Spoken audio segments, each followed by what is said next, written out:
ਇਹ Punjabi radio USA ਹੈ। ਯਾਰ ਦੋਸਤੋ, ਮੈਂ ਚੰਡੀਗੜ੍ਹ ਸਟੂਡੀਓ ਤੋਂ ਸੁਸ਼ੀਲ ਦੋਸਾਂਝ ਹਾਜ਼ਰ ਹੋਣ ਜਾ ਰਿਹਾ ਸਾਡਾ ਹਫ਼ਤਾਵਾਰੀ ਪ੍ਰੋਗਰਾਮ ਸਾਂਝੀ ਸਾਥ ਲੈ ਕੇ। ਸਾਂਝੀ ਸਾਥ ਦੇ ਵਿੱਚ ਅੱਜ ਅਸੀਂ ਸੰਖੇਪ ਟਿੱਪਣੀਆਂ ਕਰਾਂਗੇ, ਪਹਿਲਾਂ ਪੰਜਾਬ ਦੀ ਪੋਲੀਟਿਕਸ ਦੇ ਉੱਪਰ, ਤੇ ਫਿਰ ਦੂਸਰੇ ਸੈਗਮੈਂਟ 'ਚ ਜਾ ਕੇ ਅਸੀਂ ਕੁਝ ਹੋਰ ਟਿੱਪਣੀਆਂ ਵੀ ਤੁਹਾਡੇ ਨਾਲ ਸਾਂਝੀਆਂ ਕਰਾਂਗੇ। ਪੰਜਾਬ ਦੇ ਵਿੱਚ ਜਿਸ ਤਰ੍ਹਾਂ ਦੀ ਅੱਜ ਪੋਲੀਟੀਕਲ ਸਿਚੁਏਸ਼ਨ ਹੈ, ਉਹਦੇ 'ਚ ਅਸੀਂ ਇਹ ਦੇਖ ਰਹੇ ਹਾਂ ਕਿ ਲੱਗਦਾ ਇਹ ਹੈ ਕਿ ਕਿਸੇ ਵੀ ਕਿਸਮ ਦੀ ਕੋਈ ਤਗੜੀ ਕਿਸਮ ਦੀ ਜਿਹੜੀ ਕੋਈ ਵਿਰੋਧੀ ਧਿਰ ਹੋਣੀ ਚਾਹੀਦੀ ਉਹ ਇਸ ਵੇਲੇ ਨਹੀਂ ਹੈ। ਸੋ ਵਿਰੋਧੀ ਧਿਰ ਦੇ ਨਾਂ ਦੇ ਉੱਤੇ ਇੱਕ ਅਜੀਬ ਕਿਸਮ ਦੀ ਸਥਿਤੀ ਬਣੀ ਹੋਈ ਹੈ, ਜਾਂ ਕਹਿ ਲਓ ਡਾਵਾਡੋਲ ਦੀ ਸਥਿਤੀ ਬਣੀ ਹੋਈ ਹੈ। ਆਮ ਆਦਮੀ ਪਾਰਟੀ ਪੰਜਾਬ ਦੇ ਵਿੱਚ ਆਫੀਸ਼ੀਅਲੀ ਵਿਰੋਧੀ ਧਿਰ ਹੈ, ਪਰ ਆਮ ਆਦਮੀ ਪਾਰਟੀ ਜਿੱਦਾਂ ਖੇਡੀ ਹੋਈ ਹੈ, ਉਹ ਰੋਜ਼ ਤੁਸੀਂ ਖਬਰਾਂ ਸੁਣਦੇ ਹੋ। ਆਮ ਆਦਮੀ ਪਾਰਟੀ ਦਾ ਜ਼ਿਕਰ ਅਸੀਂ ਕਰਦੇ ਹਾਂ ਅੱਗੇ ਜਾ ਕੇ, ਪਰ ਅੱਜ ਅਸੀਂ ਸ਼ੁਰੂਆਤ ਕਰਾਂਗੇ ਸ਼੍ਰੋਮਣੀ ਅਕਾਲੀ ਦਲ ਤੋਂ। ਸ਼੍ਰੋਮਣੀ ਅਕਾਲੀ ਦਲ ਪੰਜਾਬ ਦੀ ਪ੍ਰਮੁੱਖ ਪਾਰਟੀ ਹੈ। ਪਿਛਲੇ 10 ਸਾਲ ਕੈਪਟਨ ਅਮਰਿੰਦਰ ਦੀ ਸਰਕਾਰ ਤੋਂ ਪਹਿਲਾਂ ਸ਼੍ਰੋਮਣੀ ਅਕਾਲੀ ਦਲ ਤੇ ਭਾਰਤੀ ਜਨਤਾ ਪਾਰਟੀ ਦੀ ਸਾਂਝੀ ਸਰਕਾਰ ਪੰਜਾਬ 'ਚ ਰਹੀ ਹੈ, ਪਰ ਅੱਜ ਉਹ ਵਿਰੋਧੀ ਧਿਰ ਦੀ ਹੈਸੀਅਤ ਵੀ ਪੰਜਾਬ 'ਚ ਗਵਾ ਬੈਠੀ ਹੈ। ਸਿਰਫ 13 ਉਹਨਾਂ ਦੇ ਵਿਧਾਇਕ ਨੇ, ਤੇ ਲਗਾਤਾਰ ਜਿਸ ਤਰ੍ਹਾਂ ਦੀਆਂ ਪ੍ਰਸਥਿਤੀਆਂ ਬਣੀਆਂ ਨੇ, ਉਹਦੇ 'ਚ ਵਿਰੋਧੀ ਧਿਰ ਤਾਂ ਤੁਸੀਂ ਛੱਡੋ, ਇੱਕ ਸਿਆਸੀ ਧਿਰ ਦੇ ਤੌਰ ਦੇ ਉੱਤੇ ਜਿਹੜਾ ਸਾਫ਼ ਸੁਥਰੀ ਇੱਕ ਰਾਜਨੀਤੀ ਕਰਨ ਦੀ ਤਵੱਕੋ ਕੀਤੀ ਜਾਂਦੀ ਹੈ ਕਿਸੇ ਵੀ ਸਿਆਸੀ ਪਾਰਟੀ ਤੋਂ, ਉਹਦੇ ਤੋਂ ਵੀ ਪਾਸਾ ਵੱਟ ਲਿਆ ਸ਼੍ਰੋਮਣੀ ਅਕਾਲੀ ਦਲ ਨੇ। ਤੇ ਅਜੀਬ ਜਿਹੀ ਸਥਿਤੀ ਬਣਦੀ ਦਿਖਾਈ ਦੇ ਰਹੀ ਹੈ ਇਸ ਪਾਰਟੀ ਦੀ, ਜਿਹੜੀ ਪੰਜਾਬ ਦੀ ਪ੍ਰਮੁੱਖ ਪਾਰਟੀ ਰਹੀ ਹੈ, ਜਿਹੜੀ ਕਿਸੇ ਵੇਲੇ ਪੰਜਾਬ ਦੇ ਇਤਿਹਾਸ ਦੇ ਵਿੱਚ ਜਿਸ ਪਾਰਟੀ ਦਾ ਬਹੁਤ ਵੱਡਾ ਰੋਲ ਰਿਹਾ, ਬਹੁਤ ਵੱਡੀ ਭੂਮਿਕਾ ਰਹੀ ਹੈ। ਸੋ ਅੱਜ ਸ਼੍ਰੋਮਣੀ ਅਕਾਲੀ ਦਲ ਉਹ ਸ਼੍ਰੋਮਣੀ ਅਕਾਲੀ ਦਲ ਨਹੀਂ ਹੈ ਜਿਹੜਾ ਸ਼੍ਰੋਮਣੀ ਅਕਾਲੀ ਦਲ ਕਿਸੇ ਵੇਲੇ ਹੋਇਆ ਕਰਦਾ ਸੀ। ਪਰ ਜਿਸ ਕਿਸਮ ਦਾ ਵੀ ਹੈ, ਉਸ ਕਿਸਮ ਦਾ ਰਹਿ ਕੇ ਵੀ ਸਿਆਸੀ ਤੌਰ ਦੇ ਉੱਤੇ ਆਪਣੀਆਂ ਸਰਗਰਮੀਆਂ ਜਿਹੜੀਆਂ ਸ਼੍ਰੋਮਣੀ ਅਕਾਲੀ ਦਲ ਕਰ ਰਿਹਾ, ਉਹ ਉਹਨਾਂ ਦੀ ਸਥਿਤੀ ਨੂੰ ਹੋਰ ਵੀ ਭੇਤਲਾ ਕਰ ਰਿਹਾ। ਪਿਛਲੇ ਦਿਨਾਂ ਦੇ ਵਿੱਚ ਜਿਵੇਂ ਬੇਅਦਬੀ ਕਾਂਡ ਦੇ ਹਵਾਲੇ ਨਾਲ ਜਿਹੜੀਆਂ ਖਬਰਾਂ ਤੁਸੀਂ ਸੁਣੀਆਂ, ਅਸੀਂ ਉਹ ਖਬਰਾਂ ਦੇ ਵਿਸਥਾਰ 'ਚ ਨਹੀਂ ਜਾਂਦੇ। ਤੇ ਉਸ ਤੋਂ ਬਾਅਦ ਸ਼੍ਰੋਮਣੀ ਅਕਾਲੀ ਦਲ ਦੀ ਸਥਿਤੀ ਜਿੰਨੀ ਮਾੜੀ ਹੋਈ ਆ ਪੰਜਾਬ ਦੇ ਵਿੱਚ, ਸ਼੍ਰੋਮਣੀ ਅਕਾਲੀ ਦਲ ਦੇ ਇਤਿਹਾਸ 'ਚ ਇਸ ਤੋਂ ਮਾੜੀ ਸਥਿਤੀ ਕਦੇ ਨਹੀਂ ਰਹੀ। ਅੱਜ ਹਾਲਾਤ ਇਹ ਬਣ ਗਏ ਨੇ ਕਿ ਪੰਜਾਬ ਦੇ ਪਿੰਡਾਂ ਦੇ ਵਿੱਚ ਸ਼੍ਰੋਮਣੀ ਅਕਾਲੀ ਦਲ ਦੇ ਬਾਈਕਾਟ ਦੀਆਂ ਖਬਰਾਂ ਆ ਰਹੀਆਂ। ਸ਼੍ਰੋਮਣੀ ਅਕਾਲੀ ਦਲ ਨੂੰ ਵਾਪਸ ਆਪਣੇ ਪੈਰ ਲਾਉਣ 'ਚ ਬੜੀਆਂ ਮੁਸ਼ਕਲਾਂ ਪੇਸ਼ ਆ ਰਹੀਆਂ। ਈਵਨ ਜਿਹੜੀਆਂ ਰੈਲੀਆਂ ਕਰਨ ਦੀ ਕੋਸ਼ਿਸ਼ ਵੀ ਸ਼੍ਰੋਮਣੀ ਅਕਾਲੀ ਦਲ ਵੱਲੋਂ ਕੀਤੀ ਜਾ ਰਹੀ ਹੈ, ਉਹਨਾਂ ਰੈਲੀਆਂ ਪ੍ਰਤੀ ਵੀ ਵੱਖ-ਵੱਖ ਪ੍ਰਤੀਕਰਮ ਜਿਹੜੇ ਆ ਲੋਕਾਂ ਦੇ ਆ ਰਹੇ ਨੇ। ਤੇ ਫਰੀਦਕੋਟ ਰੈਲੀ ਬਾਰੇ ਤਾਂ ਤੁਹਾਨੂੰ ਪਤਾ ਹੀ ਹੈ ਕਿ ਕਿਵੇਂ ਪਹਿਲਾਂ ਉਹਦੇ 'ਤੇ ਰੋਕ ਲੱਗੀ, ਫਿਰ ਹਾਈ ਕੋਰਟ ਵੱਲੋਂ ਉਹਨਾਂ ਨੂੰ ਰਾਹਤ ਦਿੱਤੀ ਗਈ, ਰੈਲੀ ਕਰਨ ਦੀ ਆਗਿਆ ਦਿੱਤੀ ਗਈ, ਫਿਰ ਇੱਕ ਰਿਵਿਊ ਪਟੀਸ਼ਨ ਸਰਕਾਰ ਵੱਲੋਂ ਪਾਈ ਗਈ। ਉਹ ਅੱਜ ਪਤਾ ਲੱਗੇਗਾ ਕਿ ਅੱਜ ਉਹਨਾਂ ਦੀ ਰੈਲੀ ਕਿਸ ਕਿਸਮ ਦੀ ਹੁੰਦੀ ਹੈ। ਪਰ ਓਵਰਆਲ ਜਦੋਂ ਅਸੀਂ ਸ਼੍ਰੋਮਣੀ ਅਕਾਲੀ ਦਲ ਨੂੰ ਦੇਖਦੇ ਹਾਂ, ਤਾਂ ਸ਼੍ਰੋਮਣੀ ਅਕਾਲੀ ਦਲ ਦੀ ਸਥਿਤੀ ਬਹੁਤ ਜ਼ਿਆਦਾ ਮਾੜੀ ਬਣੀ ਹੋਈ ਹੈ। ਇਸ ਵੇਲੇ ਸ਼੍ਰੋਮਣੀ ਅਕਾਲੀ ਦਲ ਦਾ ਸਤਿਕਾਰ ਜਿਹੜਾ ਹੋਣਾ ਚਾਹੀਦਾ ਸੀ, ਕਿਸੇ ਵੇਲੇ ਹੁੰਦਾ ਵੀ ਸੀ, ਉਹ ਸਤਿਕਾਰ ਲੋਕਾਂ ਦੇ ਮਨਾਂ ਦੇ ਵਿੱਚੋਂ ਕਾਫੀ ਹੱਦ ਤੱਕ ਘਟ ਗਿਆ। ਕਿਉਂਕਿ ਜਿਹੜੀਆਂ ਧਾਰਮਿਕ ਜਥੇਬੰਦੀਆਂ 'ਚ ਜਿਸ ਕਿਸਮ ਦਾ ਦਖਲ ਰਿਹਾ ਸ਼੍ਰੋਮਣੀ ਅਕਾਲੀ ਦਲ ਦਾ, ਜਿਵੇਂ ਧਾਰਮਿਕ ਜਥੇਬੰਦੀਆਂ ਖਾਸ ਤੌਰ ਦੇ ਉੱਤੇ ਸ਼੍ਰੋਮਣੀ ਗੁਰਦੁਆਰਾ ਪ੍ਰਬੰਧਕ ਕਮੇਟੀ ਨੂੰ ਕੰਟਰੋਲ ਕਰਨ ਦੀ ਕੋਸ਼ਿਸ਼ ਕਰਦਾ ਰਿਹਾ ਸ਼੍ਰੋਮਣੀ ਅਕਾਲੀ ਦਲ, ਉਹਨੇ ਹਾਲਾਤ ਜਿਹੜੇ ਸ਼੍ਰੋਮਣੀ ਅਕਾਲੀ ਦਲ ਵਾਸਤੇ ਹੋਰ ਮੁਸ਼ਕਲ ਕਰ ਦਿੱਤੇ ਹੈ। ਅੱਜ ਕੱਲ੍ਹ ਬਿਲਕੁਲ ਸਾਫ਼ ਹੋ ਗਈ ਹੈ ਕਿ ਸ਼੍ਰੋਮਣੀ ਗੁਰਦੁਆਰਾ ਪ੍ਰਬੰਧਕ ਕਮੇਟੀ ਹੋਵੇ ਤੇ ਜਾਂ ਸ਼੍ਰੀ ਅਕਾਲ ਤਖਤ ਸਾਹਿਬ ਹੋਵੇ, ਉੱਥੇ ਜਿਹੜੀਆਂ ਵੀ ਨਿਯੁਕਤੀਆਂ ਕੀਤੀਆਂ ਜਾਂਦੀਆਂ ਰਹੀਆਂ, ਜਾਂ ਹੁਣ ਵੀ ਜਿਹੜੀਆਂ ਨਿਯੁਕਤੀਆਂ ਅਸੀਂ ਦੇਖ ਰਹੇ ਹਾਂ, ਉਹਦੇ 'ਚ ਸ਼੍ਰੋਮਣੀ ਅਕਾਲੀ ਦਲ ਦਾ ਸਿੱਧਾ ਹੱਥ ਰਿਹਾ। ਤੇ ਫਿਰ ਉਹ ਫੈਸਲੇ ਵੀ ਆਪਣੇ ਤਰੀਕੇ ਨਾਲ ਸ਼੍ਰੋਮਣੀ ਅਕਾਲੀ ਦਲ ਦੀ ਲੀਡਰਸ਼ਿਪ ਖਾਸ ਤੌਰ ਦੇ ਉੱਤੇ ਬਾਦਲ ਪਰਿਵਾਰ ਕਰਵਾਉਂਦਾ ਰਿਹਾ। ਇਹੀ ਕਾਰਨ ਹੈ ਕਿ ਅੱਜ ਬੇਅਦਬੀ ਕਾਂਡ ਦੇ ਮੁੱਦੇ ਦੇ ਉੱਤੇ ਇਸ ਵੇਲੇ ਸ਼੍ਰੋਮਣੀ ਅਕਾਲੀ ਦਲ ਬਹੁਤ ਬੁਰੀ ਤਰ੍ਹਾਂ ਘਿਰ ਗਿਆ, ਕਿਉਂਕਿ ਸਿਰਸੇ ਵਾਲੇ ਸਾਧ ਨੂੰ ਪਹਿਲਾਂ ਪੰਥ ਵਿੱਚੋਂ ਛੇਕਣਾ ਸ਼੍ਰੀ ਅਕਾਲ ਤਖਤ ਸਾਹਿਬ ਵੱਲੋਂ, ਤੇ ਫਿਰ ਪੰਥ ਵੱਲੋਂ ਹੀ ਉਹਦਾ ਮਾਫੀਨਾਮਾ ਜਿਹੜਾ ਜਾਰੀ ਕਰ ਦੇਣਾ, ਇਹਦੇ ਪਿੱਛੋਂ ਸਾਰੀਆਂ ਗੱਲਾਂ ਸਪਸ਼ਟ ਹੋ ਗਈਆਂ। ਇਹਦੀ ਵਿਆਖਿਆ 'ਚ ਮੈਂ ਨਹੀਂ ਜਾਣਾ ਚਾਹੁੰਦਾ, ਕਿਉਂਕਿ ਰੋਜ਼ ਤੁਸੀਂ ਖਬਰਾਂ ਸੁਣਦੇ ਹੋ। ਸਾਡਾ ਕਹਿਣਾ ਤਾਂ ਇਹੀ ਹੈ ਕਿ ਸ਼੍ਰੋਮਣੀ ਅਕਾਲੀ ਦਲ ਇਸ ਵੇਲੇ ਇੱਕ ਸਿਆਸੀ ਪਾਰਟੀ ਦੇ ਤੌਰ ਦੇ ਉੱਤੇ ਬਹੁਤ ਮੁਸ਼ਕਲ ਹਾਲਾਤ ਦੇ ਵਿੱਚੋਂ ਲੰਘ ਰਿਹਾ ਹੈ। ਅਗਲੀ ਗੱਲ ਇਹ ਹੈ ਇਸ ਮਾਮਲੇ ਦੇ ਵਿੱਚ, ਸਰਦਾਰ ਪ੍ਰਕਾਸ਼ ਸਿੰਘ ਬਾਦਲ ਹੋਰਾਂ ਦੀ ਜਿਹੜੀ ਉਮਰ ਦਾ ਪੜਾਅ ਆ, ਇਸ ਪੜਾਅ ਦੇ ਵਿੱਚ ਹੁਣ ਉਹਨਾਂ ਦੇ ਕੋਲ ਇੰਨਾ ਸਮਾਂ ਵੀ ਨਹੀਂ ਹੈ ਤੇ ਇੰਨੀ ਊਰਜਾ ਵੀ ਨਹੀਂ ਹੈ ਕਿ ਇਸ ਤਰ੍ਹਾਂ ਦੀਆਂ ਸਥਿਤੀਆਂ ਨੂੰ ਉਹ ਸਾਂਭ ਸਕਣ। ਪਿਛਲੇ ਦਿਨਾਂ 'ਚ ਉਹ ਬਿਮਾਰ ਵੀ ਰਹੇ, ਨਾਸਾਜ਼ ਰਹੇ, ਅਸੀਂ ਇਹ ਖਬਰ ਤੁਹਾਡੇ ਨਾਲ ਸਾਂਝੀ ਕੀਤੀ ਸੀ, ਹੁਣ ਉਹ ਠੀਕ ਨੇ। ਪਰ ਜਿਸ ਤਰ੍ਹਾਂ ਦੀ ਊਰਜਾ ਇੱਕ ਪਾਰਟੀ ਨੂੰ ਸੰਭਾਲਣ ਦੇ ਵਿੱਚ ਚਾਹੀਦੀ ਹੁੰਦੀ, ਉਸ ਊਰਜਾ ਦੇ ਨਾਲ ਹੁਣ ਉਹ ਉੱਦਾਂ ਕੰਮ ਨਹੀਂ ਕਰ ਸਕਣਗੇ। ਭਾਵੇਂ ਉਹ ਇੱਕ ਪਿੱਛੇ ਰੈਲੀ ਹੋਈ ਹੈ, ਉਸ ਰੈਲੀ 'ਚ ਉਹਨਾਂ ਨੇ ਕਿਹਾ ਕਿ ਮੈਂ ਭਾਵੇਂ 93 ਸਾਲ ਦਾ ਹੋ ਗਿਆ, ਪਰ ਤੁਸੀਂ ਆਏ ਹੋ, ਲੋਕਾਂ ਨੂੰ ਉਹ ਕਹਿ ਰਹੇ ਸੀ ਤੁਸੀਂ ਐਡੀ ਵੱਡੀ ਗਿਣਤੀ 'ਚ ਆਏ ਹੋ, ਤਾਂ ਮੈਨੂੰ ਲੱਗਦਾ ਕਿ ਮੈਂ 93 ਸਾਲ ਦਾ ਨਹੀਂ, ਮੈਂ ਤਾਂ 39 ਸਾਲਾਂ ਦਾ ਹੈ, ਮੇਰੇ 'ਚ ਇੰਨਾ ਜੋਸ਼ ਭਰ ਗਿਆ। ਇੱਦਾਂ ਦੇ ਭਾਸ਼ਣ ਉਹ ਪਹਿਲਾਂ ਵੀ ਕਰਦੇ ਰਹੇ ਨੇ। ਪਰ ਜਿਹੜੀ ਇੱਕ ਪਾਰਟੀ ਨੂੰ ਸਾਂਭਣ ਦੀ ਊਰਜਾ ਚਾਹੀਦੀ ਹੈ ਤੇ ਉਹ ਸਮਝਦਾਰੀ ਚਾਹੀਦੀ ਹੈ, ਉਹ ਸਮਝਦਾਰੀ ਤੇ ਉਹ ਊਰਜਾ ਦੇ ਨਾਲ ਸ਼ਾਇਦ ਉਹ ਓਨੇ ਸਰਗਰਮ ਹੁਣ ਨਹੀਂ ਹੋ ਸਕਣਗੇ। ਤੇ ਸਰਦਾਰ ਸੁਖਬੀਰ ਸਿੰਘ ਬਾਦਲ ਤੋਂ ਸ਼੍ਰੋਮਣੀ ਅਕਾਲੀ ਦਲ ਸਾਂਭਿਆ ਜਾਏਗਾ ਨਹੀਂ ਸਾਂਭਿਆ ਜਾਏਗਾ, ਇਹਦੀ ਤੇ ਇੱਕ ਵੱਖਰੀ ਚਰਚਾ ਚੱਲਦੀ ਹੈ। ਕਿਉਂਕਿ ਬੇਅਦਬੀ ਕਾਂਡ ਦੇ ਮਾਮਲੇ 'ਚ ਜਦੋਂ ਜਸਟਿਸ ਰਣਜੀਤ ਸਿੰਘ ਕਮਿਸ਼ਨ ਦੀ ਰਿਪੋਰਟ ਆਉਂਦੀ ਹੈ ਸਾਡੇ ਸਾਹਮਣੇ, ਉਸ ਰਿਪੋਰਟ ਦੇ ਆਉਣ ਤੋਂ ਬਾਅਦ ਦੁਨੀਆ ਭਰ ਦੇ ਵਿੱਚ ਜਿੱਦਾਂ ਬਦਖੋਈ ਹੋਈ ਸ਼੍ਰੋਮਣੀ ਅਕਾਲੀ ਦਲ ਦੀ, ਉਹਦੇ ਨਾਲ ਨਾਲ ਖੁਦ ਸ਼੍ਰੋਮਣੀ ਅਕਾਲੀ ਦਲ ਦੇ ਅੰਦਰੋਂ ਜਿਹੜੀਆਂ ਕੁਝ ਬਾਗੀ ਸੁਰਾਂ ਉੱਭਰੀਆਂ, ਉਹਨੇ ਇਹ ਜ਼ਰੂਰ ਸੰਕੇਤ ਦੇ ਦਿੱਤਾ ਹੈ ਕਿ ਆਉਂਦਾ ਸਮਾਂ ਸਰਦਾਰ ਸੁਖਬੀਰ ਸਿੰਘ ਬਾਦਲ ਵਾਸਤੇ ਬਹੁਤ ਮੁਸ਼ਕਲ ਹੋਣ ਵਾਲਾ ਹੈ। ਕਿਉਂਕਿ ਸਰਦਾਰ ਪ੍ਰਕਾਸ਼ ਸਿੰਘ ਬਾਦਲ ਦੇ ਹੁੰਦਿਆਂ ਹੀ ਇਹ ਬਾਗੀ ਸੁਰਾਂ ਉੱਭਰੀਆਂ ਨੇ। ਇੱਥੋਂ ਤੱਕ ਕਿ ਪ੍ਰੇਮ ਸਿੰਘ ਚੰਦੂਮਾਜਰਾ ਵੀ ਬੋਲੇ ਨੇ, ਅਵਤਾਰ ਸਿੰਘ ਮੱਕੜ ਵੀ ਬੋਲੇ ਨੇ, ਸੁਖਦੇਵ ਸਿੰਘ ਢੀਂਡਸਾ ਵੀ ਬੋਲੇ ਨੇ। ਸੁਖਦੇਵ ਸਿੰਘ ਢੀਂਡਸਾ ਨੇ ਤਾਂ ਕਿ YouTube ਤੇ ਵੀਡੀਓ ਵੀ ਪਈ ਹੈ, ਤੁਸੀਂ ਸੁਣ ਸਕਦੇ ਹੋ, ਜੇ ਇਹ ਗੱਲ ਵੀ ਕਹਿ ਦਿੱਤੀ ਹੈ ਕਿ ਗੁਨਾਹ ਜੇ ਬਾਦਲ ਪਰਿਵਾਰ ਨੇ ਕੀਤਾ ਹੈ ਤਾਂ ਫਿਰ ਇਹ ਸ਼੍ਰੋਮਣੀ ਅਕਾਲੀ ਦਲ ਕਿਉਂ ਭੁਗਤੇ। ਜਦੋਂ ਇਸ ਤਰ੍ਹਾਂ ਦੀਆਂ ਗੱਲਾਂ ਹੋਣ ਲੱਗ ਪੈਣ ਤਾਂ ਲਾਜ਼ਮੀ ਤੌਰ ਦੇ ਉੱਤੇ ਇਹ ਗੱਲ ਸਪਸ਼ਟ ਹੋ ਜਾਂਦੀ ਹੈ ਕਿ ਸ਼੍ਰੋਮਣੀ ਅਕਾਲੀ ਦਲ ਨੂੰ ਵਾਪਸ ਆਪਣੀ ਸਹੀ ਪੋਜੀਸ਼ਨ 'ਚ ਆਉਣ ਵਾਸਤੇ ਜਿਹੜਾ ਤਰੱਦਦ ਕਰਨਾ ਪਏਗਾ, ਉਹ ਤਰੱਦਦ ਸਰਦਾਰ ਸੁਖਬੀਰ ਸਿੰਘ ਬਾਦਲ ਸ਼ਾਇਦ ਉਸ ਰੂਪ 'ਚ ਨਾ ਕਰ ਸਕਣ ਤੇ ਉਹਨਾਂ ਨੂੰ ਬਹੁਤ ਸਾਰੀਆਂ ਔਖਾਈਆਂ ਦਾ ਸਾਹਮਣਾ ਕਰਨਾ ਪਵੇ ਤੇ ਉਹਨਾਂ ਦਾ ਵਿਰੋਧ ਉਹਨਾਂ ਦੀ ਪਾਰਟੀ ਦੇ ਅੰਦਰੋਂ ਹੀ ਹੋਰ ਤਿੱਖਾ ਹੋਣ ਦੀ ਵੀ ਸੰਭਾਵਨਾ ਇਹ ਸਾਰੀਆਂ ਘਟਨਾਵਾਂ ਜਿਹੜੀਆਂ ਆ ਉਹ ਦਰਸਾਉਂਦੀਆਂ ਹੈ ਕਿ ਉਹ ਸੰਭਾਵਨਾ ਬਣੀ ਹੋਈ ਹੈ। ਸੋ ਸ਼੍ਰੋਮਣੀ ਅਕਾਲੀ ਦਲ ਕਿਵੇਂ ਵਾਪਸੀ ਕਰੇਗਾ, ਇਹ ਸ਼ਾਇਦ ਕਿਉਂਕਿ ਸਿਆਸਤ ਦੇ ਵਿੱਚ ਕੁਝ ਘਟਨਾਵਾਂ ਜਿਹੜੀਆਂ ਆ ਅੰਜਾਮ ਦਿੱਤੀਆਂ ਜਾਂਦੀਆਂ, ਕੁਝ ਘਟਨਾਵਾਂ ਜਿਹੜੀਆਂ ਪਲਾਨ ਕਰਦੀਆਂ ਜਾਂਦੀਆਂ ਤੇ ਫਿਰ ਉਹ ਘਟਨਾਵਾਂ ਦੇ ਸਿਰ ਦੇ ਉੱਤੇ ਸਵਾਰ ਹੋ ਕੇ ਵਾਪਸੀ ਕੀਤੀ ਜਾਂਦੀ ਹੈ ਪੋਲੀਟਿਕਸ ਦੇ ਵਿੱਚ। ਇਹ ਅਸੀਂ ਇਤਿਹਾਸ ਦੇ ਵਿੱਚ ਦੇਖਿਆ। ਕੋਈ ਇੱਦਾਂ ਦੀ ਯੋਜਨਾ ਵੀ ਹੈ ਸ਼੍ਰੋਮਣੀ ਅਕਾਲੀ ਦਲ ਦੀ, ਇਹ ਆਉਂਦੇ ਦਿਨਾਂ 'ਚ ਪਤਾ ਲੱਗੇਗਾ। ਹਾਲ ਫਿਲਹਾਲ ਵਿਰੋਧੀ ਧਿਰ ਤਾਂ ਕੀ ਇੱਕ ਸੁਚੱਜੀ ਸਿਆਸੀ ਪਾਰਟੀ ਦੇ ਤੌਰ ਤੇ ਵੀ ਆਪਣੀ ਭੂਮਿਕਾ ਗਵਾ ਚੁੱਕਾ ਹੈ ਸ਼੍ਰੋਮਣੀ ਅਕਾਲੀ ਦਲ। ਪੰਜਾਬ ਦੀ ਰਾਜਸੀ ਸਥਿਤੀ ਬਾਰੇ ਗੱਲ ਕਰਦੇ ਹਾਂ, ਜਿਹੜੀ ਦੂਸਰੀ ਪਾਰਟੀ ਬਾਰੇ ਅਸੀਂ ਜ਼ਿਕਰ ਕਰਨਾ ਹੈ ਉਹ ਆਮ ਆਦਮੀ ਪਾਰਟੀ ਹੈ। ਰੋਜ਼ ਹੀ ਆਮ ਆਦਮੀ ਪਾਰਟੀ ਨਾਲ ਸੰਬੰਧਿਤ ਖਬਰਾਂ ਤੁਸੀਂ ਸੁਣਦੇ ਹੋ, ਵੱਖ-ਵੱਖ ਟਿੱਪਣੀਆਂ ਵੀ ਸੁਣਦੇ ਹੋ, ਦੁਨੀਆ ਭਰ ਦੇ ਵਿੱਚ ਤੁਰੰਤ ਅੱਜ ਕੱਲ੍ਹ ਖਬਰ ਪਹੁੰਚ ਜਾਂਦੀ ਹੈ। ਪਰ ਅਸੀਂ ਖਬਰਾਂ ਦੇ ਆਰ-ਪਾਰ ਦੇਖਦਿਆਂ ਹੋਇਆਂ ਇਸ ਵੇਲੇ ਦੀ ਜਿਹੜੀ ਆਮ ਆਦਮੀ ਪਾਰਟੀ ਹੈ ਉਹਦੇ ਵਿੱਚ ਕੀ ਚੱਲ ਰਿਹਾ ਹੈ ਤੇ ਭਵਿੱਖ ਕੀ ਆਮ ਆਦਮੀ ਪਾਰਟੀ ਦਾ, ਉਹਦੇ ਤੇ ਸੰਖੇਪ ਟਿੱਪਣੀ ਕਰਨੀ ਚਾਹਾਂਗੇ। ਇਸ ਵਕਤ ਪੰਜਾਬ ਦੇ ਵਿੱਚ ਆਮ ਆਦਮੀ ਪਾਰਟੀ ਵੀ ਪੰਚਾਇਤੀ ਚੋਣਾਂ ਦੇ ਵਿੱਚ ਉਲਝੀ ਹੋਈ ਆ। ਪੰਚਾਇਤ ਦੀਆਂ ਜਿਹੜੀਆਂ ਪਿੰਡਾਂ ਦੀਆਂ ਪੰਚਾਇਤਾਂ ਦੀਆਂ ਚੋਣਾਂ ਤਾਂ ਹਾਲੇ ਨਹੀਂ ਹੋ ਰਹੀਆਂ, ਪਰ ਬਲਾਕ ਸੰਮਤੀ ਤੇ ਜ਼ਿਲ੍ਹਾ ਪ੍ਰੀਸ਼ਦ ਦੀਆਂ ਜਿਹੜੀਆਂ ਚੋਣਾਂ ਹੋ ਰਹੀਆਂ ਉਹਦੇ 'ਚ ਆਮ ਆਦਮੀ ਪਾਰਟੀ ਨੇ ਵੀ ਆਪਣੇ ਉਮੀਦਵਾਰ ਉਤਾਰੇ ਹੋਏ ਨੇ। ਸੁਖਪਾਲ ਸਿੰਘ ਖਹਿਰਾ ਉਹਨਾਂ ਦੇ ਧੜੇ ਨੇ ਆਮ ਆਦਮੀ ਪਾਰਟੀ ਦੇ ਅੰਦਰ ਰਹਿੰਦਿਆਂ ਹੋਇਆਂ ਹੀ ਆਪਣੇ ਉਮੀਦਵਾਰ ਨਹੀਂ ਉਤਾਰੇ, ਆਫੀਸ਼ੀਅਲੀ ਉਤਾਰ ਹੀ ਨਹੀਂ ਸੀ ਸਕਦੇ ਕਿਉਂਕਿ ਉਹਨਾਂ ਨੂੰ ਆਮ ਆਦਮੀ ਪਾਰਟੀ ਦੇ ਆਫੀਸ਼ੀਅਲ ਕੈਂਡੀਡੇਟ ਦੇ ਤੌਰ ਦੇ ਉੱਤੇ ਮਾਨਤਾ ਨਹੀਂ ਸੀ ਮਿਲਣੀ। ਇਸ ਕਰਕੇ ਉਹਨਾਂ ਨੇ ਸੁਖਪਾਲ ਸਿੰਘ ਖਹਿਰਾ ਉਹਨਾਂ ਨੇ ਆਪਣੀ ਇੱਕ ਸਿਆਸੀ ਚਾਲ ਇਸ ਢੰਗ ਨਾਲ ਚੱਲੀ ਕਿ ਅਸੀਂ ਇਹਦੇ 'ਚ ਹਿੱਸਾ ਤਾਂ ਨਹੀਂ ਲੈਣਾ, ਪਰ ਅਸੀਂ ਆਮ ਆਦਮੀ ਪਾਰਟੀ ਦੇ ਜਿਹੜੇ ਉਮੀਦਵਾਰ ਉਹਨਾਂ ਦਾ ਵਿਰੋਧ ਵੀ ਨਹੀਂ ਕਰਨਾ ਤੇ ਹੋਰ ਵੀ ਚੰਗੇ ਜਿਹੜੇ ਉਮੀਦਵਾਰ ਹੋਣਗੇ ਉਹਨਾਂ ਨੂੰ ਵੀ ਅਸੀਂ ਵੋਟ ਕਰਾਂਗੇ। ਇੱਦਾਂ ਕਹਿ ਕੇ ਉਹਨਾਂ ਨੇ ਇਸ ਸਾਰੀ ਸਥਿਤੀ 'ਚੋਂ ਬਚ ਕੇ ਨਿਕਲਣ ਦੀ ਕੋਸ਼ਿਸ਼ ਕੀਤੀ ਹੈ। ਪਰ ਨਾਲ ਦੀ ਨਾਲ ਆਮ ਆਦਮੀ ਪਾਰਟੀ ਦੇ ਵਿੱਚ ਇੱਕ ਬਾਗੀ ਧੜੇ ਦੇ ਤੌਰ ਤੇ ਕੰਮ ਕਰਦਿਆਂ ਹੋਇਆ ਉਹ ਆਪਣੇ ਆਪ ਨੂੰ ਇੱਦਾਂ ਪੇਸ਼ ਕਰ ਰਿਹਾ ਕਿ ਅਸੀਂ ਬਾਗੀ ਨਹੀਂ ਹਾਂ, ਸਗੋਂ ਅਸੀਂ ਪ੍ਰਮੁੱਖ ਪਾਰਟੀ ਹਾਂ, ਸਾਨੂੰ ਮਾਨਤਾ ਨਹੀਂ ਦਿੱਤੀ ਜਾ ਰਹੀ, ਸਾਨੂੰ ਖੁਦ ਮੁਖਤਿਆਰੀ ਦਿੱਤੀ ਜਾਏ। ਸੋ ਇਹ ਉਹਨਾਂ ਦੀ ਲੜਾਈ ਹੈ। ਲੜਾਈ ਅੱਗੇ ਜਾ ਕੇ ਕਿੱਥੇ ਜਾਂਦੀ ਹੈ, ਕਿਹੜਾ ਰੂਪ ਅਖਤਿਆਰ ਕਰਦੀ ਹੈ, ਇਹਦੇ ਤੇ ਵੀ ਆਪਾਂ ਗੱਲ ਕਰਾਂਗੇ। ਪਰ ਦਿੱਲੀ ਕੀ ਕਰਨਾ ਚਾਹੁੰਦੀ ਹੈ?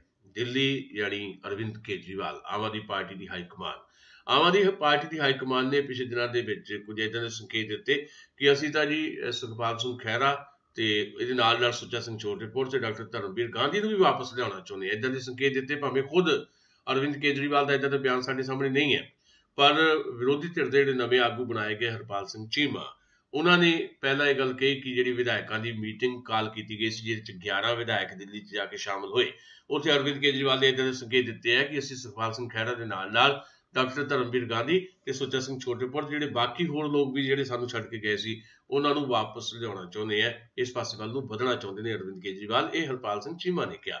2 ਦਿਨ ਪਹਿਲਾਂ ਹੀ ਭਗਵੰਤ ਮਾਨ ਦਾ ਵੀ ਇੱਦਾਂ ਦਾ ਬਿਆਨ ਆਇਆ। ਭਗਵੰਤ ਮਾਨ ਨੇ ਵੀ ਇੱਦਾਂ ਦਾ ਬਿਆਨ ਦਿੱਤਾ ਹੈ। ਉਹਨਾਂ ਨੇ ਕਿਹਾ ਵੀ ਅਸੀਂ ਸਾਰੇ ਰੁੱਸਿਆ ਹੋਇਆਂ ਨੂੰ ਮਨਾਉਣ ਦੀ ਕੋਸ਼ਿਸ਼ ਕਰ ਰਹੇ ਹਾਂ। ਜੇ ਸਵੇਰ ਦਾ ਭੁੱਲਿਆ ਹੋਇਆ ਸ਼ਾਮ ਨੂੰ ਘਰ ਵਾਪਸ ਆ ਜਾਏ ਤਾਂ ਉਹਨੂੰ ਫਿਰ ਭੁੱਲਿਆ ਹੋਇਆ ਨਹੀਂ ਕਹਿੰਦੇ। ਭਗਵੰਤ ਮਾਨ ਨੇ ਕਿਹਾ ਭਗਵੰਤ ਮਾਨ ਨੇ ਕਿਹਾ ਜਿਨ੍ਹਾਂ ਨੇ ਪਿਛਲੇ ਕੁਝ ਦਿਨਾਂ ਤੋਂ ਇੱਦਾਂ ਦਾ ਮਾਹੌਲ ਪੈਦਾ ਕੀਤਾ ਹੋਇਆ ਸੀ ਕਿ ਸੁਖਪਾਲ ਸਿੰਘ ਖਹਿਰਾ ਨੂੰ ਤਾਂ ਕਿਸੇ ਵੇਲੇ ਵੀ ਕੱਢਿਆ ਜਾ ਸਕਦਾ ਪਾਰਟੀ ਚੋਂ। ਇਹ ਗੱਲ ਭਗਵੰਤ ਮਾਨ ਕਹਿੰਦੇ ਰਹੇ ਆ। ਭਗਵੰਤ ਮਾਨ ਨੇ ਇਹ ਗੱਲ ਉਠਾਈ ਵੀ ਹੈ ਅਰਵਿੰਦ ਕੇਜਰੀਵਾਲ ਹੋਰਾਂ ਕੋਲ ਜਾ ਕੇ, ਪਰ ਹਾਲ ਫਿਲਹਾਲ ਅਰਵਿੰਦ ਕੇਜਰੀਵਾਲ ਹੋਰਾਂ ਨੇ ਉਹਨਾਂ ਦੀ ਗੱਲ ਨਹੀਂ ਮੰਨੀ। ਇਹਦਾ ਮਤਲਬ ਕੀ ਹੈ? ਇਹਦਾ ਮਤਲਬ ਮੇਰੀ ਸਮਝ ਦੇ ਵਿੱਚ ਤਾਂ ਇਹ ਆਉਂਦਾ ਹੈ ਕਿ ਸ਼ਾਇਦ ਇੱਕ ਤਾਂ ਜਿਹੜੀਆਂ ਮਿਊਨਿਸਪਲ ਜ਼ਿਲ੍ਹਾ ਪ੍ਰੀਸ਼ਦ ਤੇ ਬਲਾਕ ਸੰਮਤੀ ਦੀਆਂ ਚੋਣਾਂ, ਇਹਨਾਂ ਚੋਣਾਂ ਤੱਕ ਵੀ ਇੱਕ ਤਾਂ ਉਡੀਕ ਕੀਤੀ ਜਾਣ ਦੀ ਇੱਕ ਯੋਜਨਾ ਉਹਨਾਂ ਦੀ ਹੋ ਸਕਦੀ ਹੈ ਕਿ ਜੇ ਹੁਣੇ ਹੀ ਇਹਨਾਂ ਨੂੰ ਪਾਰਟੀ ਚੋਂ ਬਾਹਰ ਕਰ ਦਿੱਤਾ ਗਿਆ ਤਾਂ ਇਹ ਫਿਰ ਓਪਨਲੀ ਸਾਡੇ ਉਮੀਦਵਾਰਾਂ ਦਾ ਵਿਰੋਧ ਕਰਨਗੇ ਤੇ ਉਹਨਾਂ ਦੀ ਕਾਰਗੁਜ਼ਾਰੀ ਦੇ ਉੱਤੇ ਅਸਰ ਪੈ ਸਕਦਾ ਹੈ। ਦੂਜਾ, ਮੈਨੂੰ ਇਹ ਲੱਗਦਾ ਹੈ ਕਿ ਸ਼ਾਇਦ 2019 ਦੀਆਂ ਚੋਣਾਂ ਤੱਕ ਵੀ ਉਹ ਲਟਕਾ ਕੇ ਰੱਖ ਸਕਦੇ ਆ। ਬਾਕੀ ਤਾਂ ਆਉਣ ਵਾਲੇ ਦਿਨਾਂ 'ਚ ਸਰਕਮਸਟੈਂਸਸ ਪਤਾ ਲੱਗੇਗਾ ਵੀ ਕੀ ਬਣਦਾ ਕੀ ਨਹੀਂ ਬਣਦਾ। ਹੋ ਸਕਦਾ ਹੈ ਜਿੱਦਾਂ ਅਰਵਿੰਦ ਕੇਜਰੀਵਾਲ ਹੋਰਾਂ ਦਾ ਸੁਭਾਅ ਸ਼ੁਰੂ ਤੋਂ ਰਿਹਾ ਕਿ ਪਾਰਟੀ ਦੇ ਵਿੱਚੋਂ ਕੱਢਣਾ ਵੀ ਨਹੀਂ, ਪਾਰਟੀ ਦੇ ਅੰਦਰ ਵੀ ਨਹੀਂ ਰੱਖਣਾ ਤੇ ਉਹਨਾਂ ਨੂੰ ਇੱਕ ਕਿਸਮ ਦਾ ਉਹਦੇ ਤੋਰੀ ਫੇਰੀ ਰੱਖਣਾ। ਜਿੱਦਾਂ ਡਾਕਟਰ ਧਰਮਵੀਰ ਗਾਂਧੀ ਹਾਲੇ ਪਾਰਟੀ ਚੋਂ ਕੱਢੇ ਨਹੀਂ ਗਏ, ਸਸਪੈਂਡ ਭਾਵੇਂ ਕੀਤੇ ਗਏ ਪਰ ਪਾਰਟੀ ਚੋਂ ਉਹਨਾਂ ਨੂੰ ਕੱਢਿਆ ਨਹੀਂ ਗਿਆ। ਉਹ ਆਮ ਆਦਮੀ ਪਾਰਟੀ ਦੇ ਹੀ ਮੈਂਬਰ ਪਾਰਲੀਮੈਂਟ ਦੇ ਤੌਰ ਦੇ ਉੱਤੇ ਪਾਰਲੀਮੈਂਟ ਦੇ ਵਿੱਚ ਉਹਨਾਂ ਦਾ ਨਾਮ ਵੱਜਦਾ। ਸੋ ਇਸ ਕਰਕੇ ਨਾ ਤਾਂ ਪਾਰਟੀ ਚੋਂ ਕੱਢਣੇ ਆ, ਨਾ ਪਾਰਟੀ ਦੇ ਵਿੱਚ ਉਹਨਾਂ ਨੂੰ ਕੰਮ ਕਰਨ ਦੇਣਾ। ਇੱਦਾਂ ਦੀ ਸਥਿਤੀ ਬਣਾ ਕੇ ਵੀ ਕਿਸੇ ਨੂੰ ਤੁਸੀਂ ਦਰਕਿਨਾਰ ਕਰ ਸਕਦੇ ਹੋ ਤੇ ਉਹਨਾਂ ਨੂੰ ਕੁਝ ਵੀ ਕਰਨ ਦੀ ਜਿਹੜੀ ਇੱਕ ਹੈਸੀਅਤ ਦੇ ਵਿੱਚ ਨਹੀਂ ਆਉਣ ਦੇਣਾ ਚਾਹੁੰਦੇ। ਇੱਦਾਂ ਦੀ ਵੀ ਇੱਕ ਯੋਜਨਾ ਅਰਵਿੰਦ ਕੇਜਰੀਵਾਲ ਦੀ ਹੋ ਸਕਦੀ ਹੈ, ਪਰ ਉਹ ਯੋਜਨਾ ਸ਼ਾਇਦ ਸੁਖਪਾਲ ਖਹਿਰਾ ਸਫਲ ਨਾ ਹੋਣ ਦੇਣ, ਕਿਉਂਕਿ ਜਿਹੜੀਆਂ ਤਾਜ਼ੀਆਂ ਖਬਰਾਂ ਆਈਆਂ ਉਹਦੀ 'ਚ ਖਬਰ ਆ ਰਹੀ ਹੈ ਕਿ ਸੁਖਪਾਲ ਸਿੰਘ ਖਹਿਰਾ ਨੇ 21 ਸਤੰਬਰ ਨੂੰ ਚੰਡੀਗੜ੍ਹ ਦੇ ਵਿੱਚ ਇੱਕ ਮੀਟਿੰਗ ਕਾਲ ਕਰ ਰਹੀ ਹੈ। ਜਿਹੜੇ ਆਪਣੇ ਧੜੇ ਦੇ ਲੋਕ ਆਮ ਆਦਮੀ ਪਾਰਟੀ ਦੇ ਉਹ ਤਾਂ ਆਉਣਗੇ ਉਹਦੇ 'ਚ, ਉਹਦੇ ਨਾਲ ਨਾਲ ਬਾਕੀ ਹਮਖਿਆਲ ਪਾਰਟੀਆਂ ਦਾ ਨਾਂ ਲੈ ਕੇ ਵੀ ਜਿਹੜੇ ਸਾਡੇ ਹਮਖਿਆਲ ਹੈ ਉਹ ਵੀ ਸਾਡੇ ਨਾਲ ਆ ਜਾਣ। ਉਹਨਾਂ ਨੇ ਬਕਾਇਦਾ ਨਾਂ ਲਏ ਕੁਝ ਲੋਕਾਂ ਦੇ, ਡਾਕਟਰ ਧਰਮਵੀਰ ਗਾਂਧੀ ਦਾ ਉਹਨਾਂ ਨੇ ਨਾਂ ਲਿਆ, ਸੁੱਚਾ ਸਿੰਘ ਛੋਟੇਪੁਰ ਦਾ ਵੀ ਨਾਂ ਲਿਆ, ਉਹਦੇ ਨਾਲ ਨਾਲ ਕੁਝ ਪਾਰਟੀਆਂ ਦਾ ਨਾਂ ਵੀ ਲਿਆ। ਉਹਨਾਂ ਨੇ ਕਿਹਾ ਕਿ ਲੋਕ ਇਨਸਾਫ ਪਾਰਟੀ ਵਾਲੇ ਵੀ ਆ ਜਾਣ, ਬੈਂਸ ਭਰਾ ਆ ਜਾਣ। ਫਿਰ ਕੁਝ ਉਹ ਵੱਡੇ ਲੀਡਰ ਜਿਹੜੇ ਕਿਸੇ ਵੇਲੇ ਰਹੇ ਨੇ ਕਾਂਗਰਸ ਪਾਰਟੀ ਦੇ ਵਿੱਚ ਹੀ ਜਾਂ ਕਿਸੇ ਹੋਰ ਪਾਰਟੀ ਦੇ ਵਿੱਚ, ਉਹਨਾਂ ਨੂੰ ਵੀ ਸੱਦਾ ਉਹਨਾਂ ਨੇ ਦਿੱਤਾ। ਜਗਮੀਤ ਬਰਾੜ ਨੂੰ ਸੱਦਾ ਦਿੱਤਾ। ਇਹਨਾਂ ਦਿਨਾਂ ਦੇ ਵਿੱਚ ਜਗਮੀਤ ਬਰਾੜ ਵੀ ਇੱਕ ਪੰਜਾਬ ਯਾਤਰਾ ਜਿਹੜੀ ਹੈ ਲੈ ਕੇ ਚੱਲੇ ਹੋਏ ਆ ਪੰਜਾਬ ਨੂੰ ਇਨਸਾਫ ਦਿਵਾਉਣ ਦੇ ਨਾਂ ਦੇ ਉੱਤੇ। ਜਗਮੀਤ ਬਰਾੜ ਹੁਣ ਕਿਤੇ ਵੀ ਨਹੀਂ। ਕਾਂਗਰਸ ਪਾਰਟੀ ਤੋਂ ਬਾਅਦ ਉਹਨਾਂ ਨੇ ਬੜਾ ਯਤਨ ਕੀਤਾ ਸੀ ਕਿ ਬੀਜੇਪੀ ਦੇ ਨਾਲ ਕੋਈ ਗੱਲ ਬਣੀ ਨਹੀਂ ਸੀ। ਫਿਰ ਉਹ ਤ੍ਰਿਣਮੂਲ ਕਾਂਗਰਸ ਸ਼ਾਮਲ ਹੋ ਗਿਆ ਸੀ। ਹੁਣ ਪੰਜਾਬ ਦੇ ਵਿੱਚ ਤ੍ਰਿਣਮੂਲ ਕਾਂਗਰਸ ਦਾ ਕੀ ਬਣਨਾ, ਕੁਝ ਵੀ ਨਹੀਂ। ਹੁਣ ਉਹਨੂੰ ਵੀ ਛੱਡਿਆ ਉਹਨਾਂ ਨੇ, ਜਗਮੀਤ ਬਰਾੜ ਹੋਰਾਂ ਨੇ। ਸੋ ਜਗਮੀਤ ਬਰਾੜ ਹੋਰਾਂ ਨੂੰ ਵੀ ਸੱਦਾ ਦਿੱਤਾ ਜਿਹੜੇ ਇਸ ਵੇਲੇ ਕਿਸੇ ਵੀ ਸਿਆਸੀ ਧਿਰ ਦੇ ਨਾਲ ਨਹੀਂ ਹੈ, ਪਰ ਉਹ ਵਾਪਸ ਇੱਕ ਸਿਆਸੀ ਕੱਦਬੁੱਤ ਆਪਣਾ ਬਣਾਉਣ ਦੀ ਕੋਸ਼ਿਸ਼ ਦੇ ਵਿੱਚ ਹੈ। ਸੋ ਸੁਖਪਾਲ ਸਿੰਘ ਖਹਿਰਾ ਹੋਰਾਂ ਨੇ ਉਹਨਾਂ ਨੂੰ ਵੀ ਉਸ ਸਾਂਝੀ ਮੀਟਿੰਗ ਵਾਸਤੇ ਕਾਲ ਕੀਤਾ ਹੋਇਆ। ਇੱਕ ਹੋਰ ਵਿਅਕਤੀ ਨੂੰ ਵੀ ਕਾਲ ਕੀਤਾ ਹੈ ਜਿਹੜੇ ਕਦੀ ਵੀ ਕਿਸੇ ਇੱਕ ਥਾਂ ਕਦੇ ਵੀ ਟਿਕ ਕੇ ਨਹੀਂ ਰਹੇ। ਕਦੇ ਸ਼੍ਰੋਮਣੀ ਅਕਾਲੀ ਦਲ ਦੇ ਵਿੱਚ, ਕਦੇ ਕੇਂਦਰ ਦੇ ਵਿੱਚ ਕੈਬਨਿਟ ਮਿਨਿਸਟਰ ਹਰਕ੍ਰਿਸ਼ਨ ਸਿੰਘ ਸੁਰਜੀਤ ਦੇ ਥਾਪੜੇ ਦੇ ਨਾਲ, ਤੇ ਕਦੇ ਫਿਰ ਲੋਕ ਭਲਾਈ ਪਾਰਟੀ, ਤੁਸੀਂ ਮੇਰਾ ਭਾਵ ਸਮਝ ਕੇ ਹੋਗੇ, ਬਲਵੰਤ ਸਿੰਘ ਰਾਮੂਵਾਲੀਆ, ਤੇ ਕਦੇ ਫਿਰ ਉਹ ਚਲੇ ਗਏ ਸੀ ਉੱਤਰ ਪ੍ਰਦੇਸ਼ ਦੇ ਵਿੱਚ, ਅਕਾਲੀ ਦਲ ਨੂੰ ਛੱਡ ਕੇ ਉੱਤਰ ਪ੍ਰਦੇਸ਼ ਜਾ ਕੇ ਉੱਥੇ ਮੰਤਰੀ ਬਣ ਗਏ ਸੀ। ਸੋ ਉਹ ਵਿਅਕਤੀ ਨੂੰ ਵੀ ਕਾਲ ਕੀਤਾ ਹੋਇਆ। ਹੁਣ ਇੱਦਾਂ ਦੇ ਵਿਅਕਤੀ, ਜਗਮੀਤ ਬਰਾੜ ਬਾਰੇ ਤਾਂ ਨਹੀਂ ਮੈਂ ਇੱਦਾਂ ਦੀ ਟਿੱਪਣੀ ਕਰਨੀ ਚਾਹੁੰਦਾ ਕਿ ਜਗਮੀਤ ਬਰਾੜ ਹੋਰਾਂ ਦਾ ਜਿਸ ਤਰ੍ਹਾਂ ਦਾ ਵੀ ਸਿਆਸੀ ਕਿਰਦਾਰ ਰਿਹਾ, ਉਹ ਇੱਕ ਲੋਕ ਭਲਾਈ ਦੀ ਲੜਾਈ ਲੜਦੇ ਰਹੇ ਨੇ, ਚਾਹੇ ਉਹ ਕਾਂਗਰਸ ਪਾਰਟੀ 'ਚ ਰਹੇ ਨੇ, ਚਾਹੇ ਇਕੱਲੇ ਤੌਰ 'ਤੇ ਵੀ ਰਹੇ ਨੇ, ਪਰ ਉਹਨਾਂ ਨੇ ਕਿਸੇ ਵੀ ਕਿਸਮ ਦਾ ਸਿਆਸੀ ਲਾਹਾ ਜਿਹੜਾ ਆ ਕਿਸੇ ਹੋਰ ਸਿਆਸੀ ਧਿਰ ਤੋਂ ਜਾ ਕੇ ਲਿਆ ਨਹੀਂ ਹੈ, ਜਾਂ ਉਹਨਾਂ ਨੂੰ ਉਹ ਸਿਆਸੀ ਲਾਹਾ ਮਿਲਿਆ ਨਹੀਂ ਹੈ। ਪਰ ਬਲਵੰਤ ਸਿੰਘ ਰਾਮੂਵਾਲੀਆ ਨੇ ਤਾਂ ਹਰ ਥਾਂ 'ਤੇ ਜਾ ਕੇ ਸਿਆਸੀ ਲਾਹੇ ਲਏ ਨੇ। ਸੋ ਉਹ ਜਿਨ੍ਹਾਂ ਦਾ ਕਿਸੇ ਵੀ ਕਿਸਮ ਦਾ ਇੱਕ ਸਿਆਸੀ ਕਿਰਦਾਰ ਨਹੀਂ ਹੈ, ਜਿਹੜੇ ਕਦੇ ਵੀ ਇੱਕ ਥਾਂ ਦੇ ਉੱਤੇ ਖੜ੍ਹਦੇ ਨਹੀਂ ਹੈ, ਸਿਰਫ ਤੇ ਸਿਰਫ ਆਪਣੀਆਂ ਲਾਲਸਾਵਾਂ ਨੂੰ ਅੱਗੇ ਰੱਖਦੇ ਹੈ। ਜੇ ਇੱਦਾਂ ਦੇ ਲੋਕਾਂ ਨੂੰ ਵੀ ਸੁਖਪਾਲ ਸਿੰਘ ਖਹਿਰੇ ਨੇ ਸੱਦਣਾ ਹੈ ਤੇ ਆਪਣਾ ਇੱਕ ਵੱਖਰਾ ਧੜਾ ਬਣਾਉਣ ਦੀ ਕੋਸ਼ਿਸ਼ ਕਰਨੀ ਹੈ, ਉਹ ਤਾਂ 21 ਸਤੰਬਰ ਨੂੰ ਪਤਾ ਲੱਗੇਗਾ ਕੀ ਕਰਦੇ ਕੀ ਨਹੀਂ ਕਰਦੇ।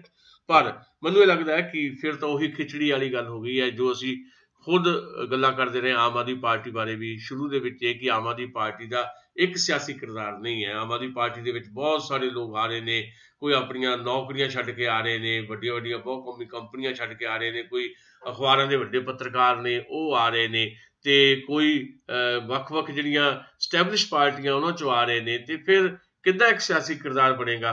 ਤੇ ਉਹੀ ਗੱਲ ਪ੍ਰਮਾਣਿਤ ਹੋ ਗਈ ਹੈ ਕਿ ਇੱਕ ਸਿਆਸੀ ਕਿਰਦਾਰ ਨਾ ਹੋਣ ਕਰਕੇ ਕਿਸੇ ਵੀ ਕਿਸਮ ਦਾ ਕੋਈ ਡਿਸਿਪਲਿਨ नहीं रह सकिया, अनुशासन नहीं रह सकिया, तो आम आदमी पार्टी अज बड़ी तेजी के नाल निकलती निकलती इत्थे तक आ गई है कि पंजाब दे विच उन्हां दी स्थिति बहुत ही माड़ी हो गई है। दिल्ली की गल असीं किसी दिन फिर करांगे भी दिल्ली दे विच आम आदमी पार्टी की की स्थिति है। उही स्थिति सुखपाल सिंह खैरा अपने वास्ते बनाउण दी कोशिश दे विच है भी जे सारिआं नूं इदां लैके चलण दी गल करनी है, ਉਹਦੇ 'ਚ ਵੱਖ-ਵੱਖ ਸਿਆਸੀ ਪਿਛੋਕੜ ਵਾਲੇ ਜਿਹੜੇ ਲੋਕ ਹੈ, ਵੱਖ-ਵੱਖ ਲਾਲਸਾਵਾਂ ਪਾਲੀ ਬੈਠੇ ਜਿਹੜੇ ਲੋਕ ਹੈ, ਉਹਨਾਂ ਨੂੰ ਹੀ ਨਾਲ ਲੈ ਕੇ ਕੋਈ ਸਾਂਝਾ ਜਿਹਾ ਪਲੇਟਫਾਰਮ ਬਣਾਉਣ ਦੀ ਜੇ ਕੋਸ਼ਿਸ਼ ਸੁਖਪਾਲ ਸੁਖੈੜੇ ਨੇ ਕਰਨੀ ਹੈ, ਉਹ ਕੋਸ਼ਿਸ਼ ਪੰਜਾਬੀਆਂ ਨੂੰ ਸ਼ਾਇਦ ਹਜ਼ਮ ਨਾ ਹੋਵੇ, ਕਿਉਂਕਿ ਪੰਜਾਬੀਆਂ ਨੇ ਇਹ ਬਹੁਤ ਸਾਰੇ ਲੋਕ ਪਹਿਲਾਂ ਹੀ ਪਰਖੇ ਹੋਏ ਨੇ। ਪੰਜਾਬ ਕੁਝ ਨਵਾਂ ਚਾਹੁੰਦਾ ਹੈ, ਉਹ ਨਵਾਂ ਸੁਖਪਾਲ ਸਿੰਘ ਖਹਿਰਾ ਦੇ ਪਾਉਣਗੇ ਜਾਂ ਨਹੀਂ ਦੇ ਪਾਉਣਗੇ, ਇਹ ਹੁਣ ਉਹਨਾਂ ਦੀ ਰਾਜਨੀਤੀ 'ਤੇ ਮੁਨਸਰ ਕਰਦਾ ਹੈ। ਤੇ ਇਹ ਮੁਨਸਰ ਵੀ ਕਰਦਾ ਹੈ ਕਿ ਆਮ ਆਦਮੀ ਪਾਰਟੀ ਦੀ ਜਿਹੜੀ ਨੈਸ਼ਨਲ ਲੀਡਰਸ਼ਿਪ ਹੈ, ਅਰਵਿੰਦ ਕੇਜਰੀਵਾਲ, ਉਹ ਵੀ ਸੁਖਪਾਲ ਸਿੰਘ ਖਹਿਰਾ ਦੇ ਨਾਲ ਕਿਸ ਤਰ੍ਹਾਂ ਦਾ ਵਰਤਾਓ ਜਿਹੜਾ ਇਹਨਾਂ ਦਿਨਾਂ ਦੇ ਵਿੱਚ ਕਰਦੇ ਆ ਜ਼ਿਲ੍ਹਾ ਪ੍ਰੀਸ਼ਦ ਤੇ ਬਲਾਕ ਸਮਿਤੀ ਚੋਣਾਂ ਤੋਂ ਬਾਅਦ, ਉਸ ਤੋਂ ਬਾਅਦ ਸ਼ਾਇਦ ਆਮ ਆਦਮੀ ਪਾਰਟੀ ਦੀ ਸਥਿਤੀ ਹੋਰ ਸਪਸ਼ਟ ਹੋ ਸਕੇ। ਇਸ ਦੇ ਨਾਲ ਹੀ ਅਸੀਂ ਗੱਲ ਕਰਨੀ ਚਾਹੁੰਦੇ ਹਾਂ HS ਫੂਲਕਾ ਹੋਰਾਂ ਦੀ, ਆਮ ਆਦਮੀ ਪਾਰਟੀ ਦੇ ਉਹ ਵਿਧਾਇਕ ਜਿਨ੍ਹਾਂ ਨੇ ਵਿਰੋਧੀ ਧਿਰ ਦੇ ਆਗੂ ਦਾ ਅਹੁਦਾ ਵੀ ਖੁਦ ਬਖੁਦ ਤਿਆਗ ਦਿੱਤਾ, ਇਹ ਕਹਿ ਕੇ ਕਿ ਮੇਰੇ ਕੋਲ ਸਮਾਂ ਨਹੀਂ ਹੈ ਕਿ ਮੈਂ ਵਿਰੋਧੀ ਧਿਰ ਦੇ ਆਗੂ ਦੇ ਤੌਰ 'ਤੇ ਕੰਮ ਕਰਾਂ, ਮੈਂ 84 ਦੇ ਜਿਹੜੇ ਕੇਸ ਨੇ ਮੈਂ ਉਹਨਾਂ ਕੇਸਾਂ ਦੇ ਨੂੰ ਜ਼ਿਆਦਾ ਵਕਤ ਦੇਣਾ ਚਾਹੁੰਦਾ ਜਿਹੜੇ ਮੈਂ 30-35 ਸਾਲ ਤੋਂ ਲੜ ਰਿਹਾ। ਸੋ ਉਦੋਂ ਬੜੀ ਪ੍ਰਸ਼ੰਸਾ ਵੀ ਹੋਈ HS ਫੂਲਕਾ ਹੋਰਾਂ ਦੀ, ਪਰ ਉਹ ਫਿਰ ਵਾਪਸੀ ਕਰਦੇ ਨੇ, ਫਿਰ ਪੋਲੀਟਿਕਸ ਦੇ ਵਿੱਚ ਆਉਂਦੇ ਨੇ, ਆਮ ਆਦਮੀ ਪਾਰਟੀ ਦੇ ਵਿਧਾਇਕ ਦੇ ਤੌਰ 'ਤੇ ਵਿਚਰਦੇ ਵੀ ਨੇ ਤੇ ਬਹੁਤ ਸਾਰੀਆਂ ਗੱਲਾਂ ਕਰਦੇ ਨੇ। ਤੇ ਇਹਨਾਂ ਦਿਨਾਂ 'ਚ ਜਿਹੜਾ ਬੇਅਦਬੀ ਕਾਂਡ ਹੋਇਆ ਉਹਦੇ ਹਵਾਲੇ ਨਾਲ ਜਿਹੜਾ ਉਹਨਾਂ ਨੇ ਇੱਕ ਬਹੁਤ ਵੱਡਾ ਫੈਸਲਾ ਕਰ ਲਿਆ, ਜਿਹਨੂੰ ਬਾਅਦ ਵਿੱਚ ਉਹਨਾਂ ਨੇ ਟਾਲ ਵੀ ਦਿੱਤਾ। ਹਾਲ ਫਿਲਹਾਲ ਉਹਨਾਂ ਨੇ ਫੈਸਲਾ ਕਰ ਲਿਆ ਕਿ ਜੇ 16 ਤਰੀਕ ਤੱਕ ਕੋਈ ਕਿਸੇ ਕਿਸਮ ਦਾ ਇਹ ਮਾਮਲਾ ਹੱਲ ਨਹੀਂ ਹੁੰਦਾ ਤੇ ਦੋਸ਼ੀਆਂ ਨੂੰ ਗ੍ਰਿਫਤਾਰ ਨਹੀਂ ਕੀਤਾ ਜਾਂਦਾ, ਖਾਸ ਤੌਰ ਦੇ ਉੱਤੇ ਉਹਨਾਂ ਨੇ ਬਾਦਲਾਂ ਦਾ ਜ਼ਿਕਰ ਕੀਤਾ, ਤਾਂ ਫਿਰ ਉਹ ਵਿਧਾਇਕ ਦੇ ਤੌਰ 'ਤੇ ਵੀ ਨਹੀਂ ਰਹਿਣਗੇ ਪੰਜਾਬ ਦੀ ਸਿਆਸਤ ਦੇ ਵਿੱਚ। ਯਾਨੀ ਆਮ ਆਦਮੀ ਪਾਰਟੀ ਦੇ MLA-ਸ਼ਿਪ ਉਹ ਛੱਡ ਦੇਣਗੇ, ਉਹ ਤੋਂ ਰਿਜ਼ਾਈਨ ਕਰ ਦੇਣਗੇ, ਇਹ ਉਹਨਾਂ ਨੇ ਕਿਹਾ ਸੀ। ਪਰ ਇਹਨਾਂ ਦਿਨਾਂ ਦੇ ਵਿੱਚ ਜਿਵੇਂ ਘਟਨਾ ਚੱਕਰ ਵਾਪਰਿਆ, ਜਿਵੇਂ ਪੰਜਾਬ ਤੇ ਹਰਿਆਣਾ ਹਾਈ ਕੋਰਟ ਨੇ ਸਟੇ ਦਿੱਤਾ ਇਹ ਸਾਰੇ ਮਸਲੇ ਦੇ ਉੱਤੇ, ਪੁਲਿਸ ਅਧਿਕਾਰੀਆਂ ਦੇ ਖਿਲਾਫ ਕਾਰਵਾਈ ਕਰਨ ਤੋਂ ਰੋਕਿਆ, ਇਹ ਕਹਿ ਕੇ ਕਿ ਜਦ ਜ਼ੋਰਾ ਸਿੰਘ ਕਮਿਸ਼ਨ ਸੀ ਤਾਂ ਨਵਾਂ ਰਣਜੀਤ ਸਿੰਘ ਕਮਿਸ਼ਨ ਬਣਾਉਣ ਦੀ ਕੀ ਲੋੜ ਸੀ। ਇਸ ਕਰਕੇ ਪੁਲਿਸ ਅਫਸਰ ਜਿਹੜੇ ਸੀ ਮੋਗਾ ਦੇ SSP ਵਗੈਰਾ ਵਗੈਰਾ, ਉਹਨਾਂ 'ਤੇ ਕਾਰਵਾਈ ਹਾਲ ਫਿਲਹਾਲ ਟਾਲੀ ਗਈ। ਉਸ ਤੋਂ ਬਾਅਦ ਹਰਵਿੰਦਰ ਸਿੰਘ ਫੂਲਕਾ ਹੋਰਾਂ ਨੇ ਇਹ ਗੱਲ ਕਹੀ ਕਿ ਮੈਂ ਵੀ ਆਪਣਾ ਅਸਤੀਫਾ ਹਾਲ ਫਿਲਹਾਲ ਟਾਲ ਦਿੰਦਾ, ਕਿਉਂਕਿ ਹਾਈ ਕੋਰਟ ਨੇ ਵੀ ਇਹਦੇ 'ਚ ਦਖਲ ਦਿੱਤਾ ਤੇ ਮੈਂ ਹੁਣ ਅਸਤੀਫਾ ਨਹੀਂ ਦਾਂਗਾ, ਮੈਂ 20 ਸਤੰਬਰ ਨੂੰ ਐਲਾਨ ਕਰਾਂਗਾ, ਜਦੋਂ 20 ਸਤੰਬਰ ਨੂੰ ਫਿਰ ਤੋਂ ਇਸ ਮਾਮਲੇ ਦੀ ਸੁਣਵਾਈ ਹੋਣੀ ਹੈ। ਹੁਣ 20 ਸਤੰਬਰ ਉਡੀਕੀ ਜਾ ਰਹੀ ਹੈ। ਅਸੀਂ ਉਹਦੀ ਉਡੀਕ ਤੋਂ ਪਹਿਲੇ ਅਸੀਂ ਇਹ ਟਿੱਪਣੀ ਕਰਨਾ ਚਾਹੁੰਦੇ ਹਾਂ ਕਿ 20 ਸਤੰਬਰ ਨੂੰ ਕੀ ਕਰਦੇ ਕੀ ਨਹੀਂ ਕਰਦੇ। ਅਸੀਂ ਸਮਝਦੇ ਹਾਂ ਕਿ ਇੱਕ ਆਮ ਆਦਮੀ ਪਾਰਟੀ ਦੇ ਵਿਧਾਇਕ ਦੇ ਤੌਰ ਦੇ ਉੱਤੇ ਵਿਚਰਦਿਆਂ ਹੋਇਆਂ ਜਿਹੜਾ ਜ਼ਿੰਮਾ ਲੋਕਾਂ ਨੇ ਉਹਨਾਂ ਨੂੰ ਦਿੱਤਾ ਹੈ, ਜਿਨ੍ਹਾਂ ਲੋਕਾਂ ਨੇ ਉਹਨਾਂ ਨੂੰ ਵੋਟ ਕਰਕੇ ਵਿਧਾਨ ਸਭਾ ਦੇ ਵਿੱਚ ਭੇਜਿਆ, ਸ਼ਾਇਦ ਉਹ ਜ਼ਿੰਮੇ ਤੋਂ ਆਪਣੇ ਤੋਂ HS ਫੂਲਕਾ ਦੂਰ ਜਾ ਰਹੇ ਨੇ। ਉਹਨਾਂ ਨੂੰ ਉਹ ਜ਼ਿੰਮੇਵਾਰੀ ਨਿਭਾਉਣੀ ਚਾਹੀਦੀ ਸੀ। ਉਹਨਾਂ ਨੂੰ ਉਹ ਜ਼ਿੰਮੇਵਾਰੀ ਨਿਭਾਉਣ ਦਾ ਬਹੁਤ ਵਧੀਆ ਮੌਕਾ ਵੀ ਮਿਲਿਆ ਜਦੋਂ ਉਹਨਾਂ ਨੂੰ ਵਿਰੋਧੀ ਧਿਰ ਦਾ ਆਗੂ ਬਣਾਇਆ ਗਿਆ। ਉਹਨਾਂ ਨੇ ਵਿਰੋਧੀ ਧਿਰ ਦੇ ਅਹੁਦੇ ਤੋਂ ਤਿਆਗ ਪੱਤਰ ਦਿੱਤਾ, ਅਸਤੀਫਾ ਦਿੱਤਾ ਤੇ ਬਾਅਦ ਸੁਖਪਾਲ ਸਿੰਘ ਖਹਿਰਾ ਵਿਰੋਧੀ ਧਿਰ ਦੇ ਆਗੂ ਬਣਾਏ ਗਏ। ਜੇ ਜਿਹੜੀ ਜ਼ਿੰਮੇਵਾਰੀ ਉਹਨਾਂ ਨੂੰ ਅਰਵਿੰਦ ਕੇਜਰੀਵਾਲ ਨੇ ਦਿੱਤੀ ਸੀ ਜਾਂ ਲੋਕਾਂ ਨੇ ਦਿੱਤੀ ਸੀ, ਉਹ ਆਪਣੀ ਜ਼ਿੰਮੇਵਾਰੀ ਨੂੰ ਵਿਰੋਧੀ ਧਿਰ ਦੇ ਆਗੂ ਦੇ ਤੌਰ ਦੇ ਉੱਤੇ ਨਿਭਾਉਂਦੇ HS ਫੂਲਕਾ, ਤੇ ਸ਼ਾਇਦ ਅੱਜ ਆਮ ਆਦਮੀ ਪਾਰਟੀ ਦੀ ਸਥਿਤੀ ਉਹ ਨਾ ਹੁੰਦੀ ਜਿਹੜੀ ਇਸ ਵੇਲੇ ਸਾਨੂੰ ਦਿਖਾਈ ਦੇ ਰਹੀ ਹੈ। ਸ਼ਾਇਦ ਸੁਖਪਾਲ ਸਿੰਘ ਖਹਿਰਾ ਵਾਲਾ ਐਪੀਸੋਡ ਇਸ ਰੂਪ ਦੇ ਵਿੱਚ ਨਾ ਵਾਪਰਿਆ ਹੁੰਦਾ, ਪਰ ਉਹਨਾਂ ਨੇ ਉਹ ਜ਼ਿੰਮੇਵਾਰੀ ਵੀ ਨਹੀਂ ਨਿਭਾਈ। ਉਸ ਤੋਂ ਬਾਅਦ ਜਿਹੜੀ ਜ਼ਿੰਮੇਵਾਰੀ ਵਿਧਾਇਕ ਦੇ ਤੌਰ 'ਤੇ ਨਿਭਾਉਣੀ ਚਾਹੀਦੀ ਹੈ, ਉਸ ਜ਼ਿੰਮੇਵਾਰੀ ਤੋਂ ਵੀ ਉਹ ਮੁਕਤ ਹੋਣਾ ਚਾਹੁੰਦੇ ਆ। ਇੱਦਾਂ ਦੀਆਂ ਗੱਲਾਂ ਕਰਕੇ ਇਹ ਕੋਈ ਸਿਆਣੇ ਸਿਆਸਤਦਾਨ ਦੇ ਪਛਾਣ ਚਿੰਨ੍ਹ ਨਹੀਂ। ਮੇਰਾ ਇਹ ਮੰਨਣਾ ਹੈ ਕਿ ਸਿਆਸਤਦਾਨ ਜਿਹੜਾ ਆ ਉਹਨੂੰ ਸਿਆਸਤ ਕਰਨੀ ਚਾਹੀਦੀ ਹੈ, ਲੋਕ ਸਿਆਸਤ ਕਰਨੀ ਚਾਹੀਦੀ ਹੈ, ਤੇ ਨਾਲ ਦੀ ਨਾਲ ਆਪਣੀ ਪਾਰਟੀ ਦਾ ਇੱਕ ਸੰਵਿਧਾਨਕ ਤੌਰ ਦੇ ਉੱਤੇ ਜਿਹੜਾ ਅਨੁਸ਼ਾਸਨ ਉਹ ਵੀ ਮੰਨਣਾ ਚਾਹੀਦਾ ਹੈ। ਯਾਨੀ ਆਮ ਆਦਮੀ ਪਾਰਟੀ ਦੀ ਦਿੱਕਤ ਕੀ ਰਹੀ ਹੈ ਕਿ ਹਰ ਬੰਦਾ ਇੱਥੇ ਆਪਣੇ ਫੈਸਲੇ ਆਪ ਹੀ ਕਰਦਾ ਹੈ। HS ਫੂਲਕਾ ਨੇ ਆਪ ਹੀ ਫੈਸਲਾ ਕਰ ਲਿਆ। ਉਹਨਾਂ ਦੀ ਆਮ ਆਦਮੀ ਪਾਰਟੀ ਦੀ ਕਿਸੇ ਮੀਟਿੰਗ ਦੇ ਵਿੱਚ ਇਹ ਫੈਸਲਾ ਨਹੀਂ ਹੋਇਆ ਕਿ ਉਹਨਾਂ ਨੂੰ ਪਾਰਟੀ ਨੇ ਨਿਰਦੇਸ਼ਿਤ ਕੀਤਾ ਹੋਵੇ ਵੀ ਭਾਈ ਤੁਸੀਂ ਰਿਜ਼ਾਈਨ ਕਰੋ ਤੇ ਉੱਥੋਂ ਵਿਧਾਇਕ ਦੇ ਤੌਰ ਦੇ ਉੱਤੇ, ਤਾਂ ਸ਼ਾਇਦ ਆਮ ਆਦਮੀ ਪਾਰਟੀ ਹੋਰ ਜ਼ਿਆਦਾ ਇਹਦੇ ਨਾਲ ਆਮ ਆਦਮੀ ਪਾਰਟੀ ਜਿਹੜੀ ਆ ਪ੍ਰਫੁੱਲਤ ਹੋਵੇ। ਪਰ ਆਮ ਆਦਮੀ ਪਾਰਟੀ ਦੀ ਜਿਹੜੀ ਅਨੁਸ਼ਾਸਨੀ ਕਮੇਟੀ ਹੈ ਜਾਂ ਆਮ ਆਦਮੀ ਪਾਰਟੀ ਦੀ ਜਿਹੜੀ ਸੈਂਟਰਲ ਕਮੇਟੀ ਹੈ, ਉਹਦਾ ਤਾਂ ਇਹ ਫੈਸਲਾ ਨਹੀਂ ਹੈ ਨਾ। HS ਫੂਲਕਾ ਹੋਰਾਂ ਨੂੰ ਉਹਨਾਂ ਨੇ ਤਾਂ ਨਹੀਂ ਕਿਹਾ ਵੀ ਤੁਸੀਂ ਰਿਜ਼ਾਈਨ ਕਰੋ, ਸਗੋਂ ਅਰਵਿੰਦ ਕੇਜਰੀਵਾਲ ਹੋਰਾਂ ਨੇ ਉਹਨਾਂ ਨੂੰ ਮਨਾਉਣ ਦੀ ਕੋਸ਼ਿਸ਼ ਕੀਤੀ ਕਿ ਤੁਸੀਂ ਅਸਤੀਫਾ ਨਾ ਦਿਓ, ਪਰ ਉਦੋਂ ਤਾਂ ਉਹ ਮੰਨੇ ਨਹੀਂ। ਉਹ ਕਹਿੰਦੇ ਨਹੀਂ, ਤਾਂ ਮੈਂ ਤਾਂ ਆਪਣੇ ਫੈਸਲੇ ਤੇ ਅਟਲ ਹੈ ਜੀ, ਮੈਂ ਤਾਂ ਅਸਤੀਫਾ ਦੇਣਾ ਹੀ ਦੇਣਾ ਹੈ। ਸੋ ਮੈਂ ਜਿਹੜੀ ਗੱਲ ਕਹਿ ਰਿਹਾ ਵੀ ਆਮ ਆਦਮੀ ਪਾਰਟੀ ਦੀ ਸਭ ਤੋਂ ਵੱਡੀ ਦਿੱਕਤ ਇਹ ਹੈ ਕਿ ਹਰ ਬੰਦਾ ਆਮ ਆਦਮੀ ਪਾਰਟੀ ਜਿਹੜਾ ਆਪਣੇ ਫੈਸਲੇ ਆਪ ਕਰਦਾ ਹੈ, ਪਾਰਟੀ ਦੇ ਫੈਸਲੇ ਨਹੀਂ ਇਸ ਪਾਰਟੀ ਦੇ ਵਿੱਚ ਲਾਗੂ ਹੁੰਦੇ। ਇਸ ਕਰਕੇ ਐਚ ਐਸ ਫੂਲਕਾ ਨੇ ਬਾਅਦ ਵਿੱਚ ਵੀ ਆਪਣਾ ਫੈਸਲਾ ਆਪੇ ਕਰ ਲਿਆ। ਪਹਿਲਾਂ ਤਾਂ ਲੋਕਾਂ ਨੂੰ ਭਾਵੁਕ ਕਰ ਦਿੱਤਾ ਹੈ ਕਹਿ ਕੇ ਮੈਂ ਸਹੁੰ ਖਾ ਕੇ ਕਹਿੰਦਾ ਵੀ ਮੈਂ ਅਸਤੀਫਾ ਦੇਣਾ ਹੀ ਦੇਣਾ ਆ, ਪਰ ਉਹ ਜਿਹੜੀ ਸਹੁੰ ਖਾਧੀ ਹੈ, ਜਿੱਦਾਂ ਕੈਪਟਨ ਅਮਰਿੰਦਰ ਨੇ ਵੀ ਸਹੁੰ ਖਾਧੀ ਸੀ, ਉਹਨਾਂ ਦੀਆਂ ਸਹੁੰਆਂ ਵੀ ਆਪਾਂ ਦੇਖ ਲਈਆਂ। ਐਚ ਐਸ ਫੂਲਕਾ ਨੇ ਜਿਹੜੀ ਸਹੁੰ ਖਾਧੀ ਸੀ, ਪੰਜਾਬੀ ਸੱਭਿਆਚਾਰ ਦੇ ਵਿੱਚ ਜਾਂ ਸਿੱਖ ਸੱਭਿਆਚਾਰ ਦੇ ਵਿੱਚ ਸਹੁੰ ਦਾ ਅਰਥ ਕੀ ਹੈ? ਸਹੁੰ ਦਾ ਅਰਥ ਇਹ ਹੈ ਕਿ ਤੁਹਾਡੀ ਜਾਨ ਚਲੀ ਜਾਵੇ ਪਰ ਤੁਸੀਂ ਆਪਣੀ ਸਹੁੰ ਨਿਭਾਉਣੀ ਹੈ। ਪਰ ਉਹ ਸਹੁੰ ਕੈਪਟਨ ਅਮਰਿੰਦਰ ਵੀ ਭੁੱਲ ਗਏ ਤੇ ਸਹੁੰ ਫਿਰ ਐਚ ਐਸ ਫੂਲਕਾ ਉਹਨਾਂ ਨੇ ਵੀ ਤੋੜ ਦਿੱਤੀ, ਅਸਤੀਫਾ ਨਾ ਦੇਣ ਦੀ ਗੱਲ ਕਹਿ ਕੇ ਤੇ ਇਹ ਕਹਿ ਕੇ ਕਿ 20 ਸਤੰਬਰ ਨੂੰ ਐਲਾਨ ਕਰਾਂਗਾ। ਅਸੀਂ ਫਿਰ ਵੀ ਕਹਿੰਦੇ ਹਾਂ ਕਿ ਜੇ ਉਹ ਸਿਆਣੇ ਸਿਆਸਤਦਾਨ ਹੈਗੇ ਆ ਜਾਂ ਉਹ ਸਿਆਣੇ ਸਿਆਸਤਦਾਨ ਬਣ ਕੇ ਲੋਕਾਂ 'ਚ ਵਿਚਰਨਾ ਚਾਹੁੰਦੇ ਆ ਤੇ ਉਹਨਾਂ ਨੂੰ ਸੌਹਾਂ ਖਾਣ ਦੀ ਸਿਆਸਤ ਤੋਂ ਬਾਹਰ ਆਉਣਾ ਚਾਹੀਦਾ ਹੈ ਤੇ ਲੋਕਾਂ ਲਈ ਕੰਮ ਕਰਨਾ ਚਾਹੀਦਾ ਹੈ। ਜੇ ਲੋਕਾਂ ਨੇ ਉਹਨਾਂ ਨੂੰ ਜਿਤਾਇਆ ਤਾਂ ਲੋਕਾਂ ਵਾਸਤੇ ਉਹਨਾਂ ਨੂੰ ਵਿਧਾਨ ਸਭਾ ਦੇ ਅੰਦਰ ਵੀ ਤੇ ਵਿਧਾਨ ਸਭਾ ਤੋਂ ਬਾਹਰ ਵੀ ਕੰਮ ਕਰਨਾ ਚਾਹੀਦਾ ਹੈ। ਤਾਂ ਹੀ ਆਉਣ ਵਾਲੇ ਸਮੇਂ 'ਚ ਲੋਕ ਫਿਰ ਉਹਨਾਂ ਨੂੰ ਹੱਥਾਂ 'ਤੇ ਚੱਕਣਗੇ। ਅੱਜ ਉਹ ਅਸਤੀਫਾ ਦੇਣਗੇ, ਕੱਲ੍ਹ ਨੂੰ ਕੋਈ ਉਹਨਾਂ ਦੀ ਹੋਰ ਰਾਜਨੀਤਿਕ ਇੱਛਾ ਹੈ, ਉਹ ਲੋਕ ਸਭਾ ਦੀ ਚੋਣ ਲੜਨਾ ਚਾਹੁਣਗੇ ਤਾਂ ਲੋਕ ਉਹਨਾਂ ਨੂੰ ਵੋਟ ਨਹੀਂ ਕਰਨਗੇ। ਉਸ ਹਲਕੇ ਦੇ ਲੋਕ ਉਹਨਾਂ ਨੂੰ ਵੋਟ ਕਿਉਂ ਕਰਨਗੇ? ਜਿਸ ਹਲਕੇ ਦੇ ਲੋਕਾਂ ਨੇ ਉਹਨਾਂ ਨੂੰ ਸਿਰ ਅੱਖਾਂ 'ਤੇ ਬਿਠਾ ਕੇ ਵਿਧਾਨ ਸਭਾ 'ਚ ਭੇਜਿਆ ਤੇ ਉਹਨਾਂ ਲੋਕਾਂ ਨੂੰ ਉਹਨਾਂ ਨੇ ਨਾਰਾਜ਼ ਕਰ ਦਿੱਤਾ ਅਸਤੀਫਾ ਦੇ ਕੇ। ਸੋ ਹਾਲੇ ਵੀ ਸਮਾਂ ਬਚਿਆ ਹੋਇਆ, ਇੱਕ ਵਾਰੀ ਸਹੁੰ ਉਹਨਾਂ ਨੇ ਤੋੜ ਲਈ ਹੈ, ਹੁਣ ਫਿਰ ਉਹ ਇਹਦੇ 'ਤੇ ਮੁੜ ਵਿਚਾਰ ਕਰਨ ਤੇ ਆਮ ਆਦਮੀ ਪਾਰਟੀ ਵੀ ਉਹਨਾਂ ਨੂੰ ਨਿਰਦੇਸ਼ਿਤ ਕਰੇ। ਆਮ ਆਦਮੀ ਪਾਰਟੀ ਦੀ ਸਭ ਤੋਂ ਵੱਡੀ ਕਮਜ਼ੋਰੀ ਇਹ ਹੈ ਵੀ ਨਾ ਤਾਂ ਉਹ ਕਿਸੇ ਨੂੰ ਨਿਰਦੇਸ਼ਿਤ ਕਰ ਪਾਉਂਦੇ ਹੈ, ਜੇ ਕੋਈ ਉਹਨਾਂ ਦਾ ਹੁਕਮ ਮੰਨਦਾ ਤਾਂ ਵੀ ਠੀਕ ਹੈ, ਨਹੀਂ ਮੰਨਦਾ ਤੇ ਉਹਦੇ ਵਿਰੁੱਧ ਕਾਰਵਾਈ ਉਸ ਰੂਪ ਦੇ ਵਿੱਚ ਆਮ ਆਦਮੀ ਪਾਰਟੀ ਨਹੀਂ ਕਰਦੀ।